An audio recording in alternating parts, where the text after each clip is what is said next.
Aloha, Sylvan Bell coming live from Sacramento, California, April 1st, 2017, 1:52 in the afternoon. Perfect day to talk about sales. Perfect. It's always a good day to talk about sales.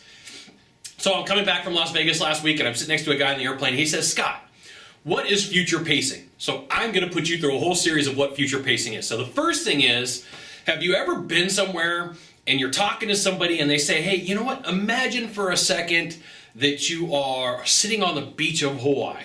Now, I guarantee you that if you have talked to a salesperson, they have done this to you. They have used the imagine word. And the imagine word is to have you put yourself in the position of whatever idea or concept that the person's trying to sell. Okay? So I get a phone call yesterday from a big name hotel, and they say, hey Scott, we want you to come check out our properties for our timeshare. Right? So imagine for a second that you're sitting on the beach somewhere of a tropical location. Okay? Really easy for me to do. I spend a ton of time on Oahu, right? Really easy for me to do. And so in my brain, I'm like, all right, here's their future pace. Here's what they're doing. They're putting me through, to put me in this process that I'm already using the product. I'm already involved with the service. Somehow, I'm already doing this. So if you're thinking okay, well, how do I put this to use for me? You're going to want the person to imagine what's going on. Now, there is a danger to this. There is always the good and there's always the bad.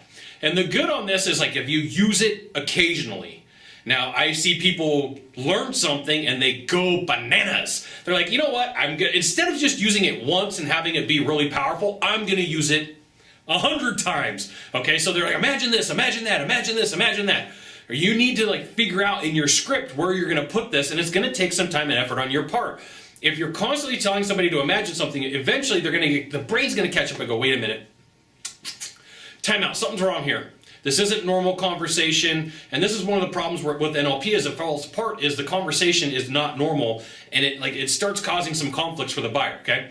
So if you're going to use imagine this, imagine that, you're only going to have to use it a few times, but you're going to want to use it in the most powerful spot to put it into the sales process. So I'm just giving you a warning. If you're like, hey, Scott, I really like this idea. I like this whole thing about future pacing. So here's what I'm going to do. Or I'm just going to keep throwing these words at these people. Imagine, imagine, imagine, imagine, imagine. Chances are really good you're going to have a struggle and it's not going to work the way that you want. And then you're like, hey, what's wrong? Scott told me this is going to work. But then you got to remember, I told you that you can only use it once or twice. And if you use it too much, the person's going to figure out what's going on, okay? There you go. First step is you could use the word imagine, but use it sparingly. Figure out in your sales process where it's going to be the best timed, okay? I can't tell you how to do that from a video because, you're watching me. It's going to take some work and effort on your part. You may have to test it out with friends and family. Use this stuff. Okay, here's the thing. Use this stuff besides in the sales process. Everything that we do is a sales process. But if you're going to go make money, that's the sales process I'm talking about. Use it in other places. If you got a significant other, hey, imagine for a second we could go do this or that. And then just see what happens. Don't keep trying to overload the story. Don't keep trying to push a ton of information in.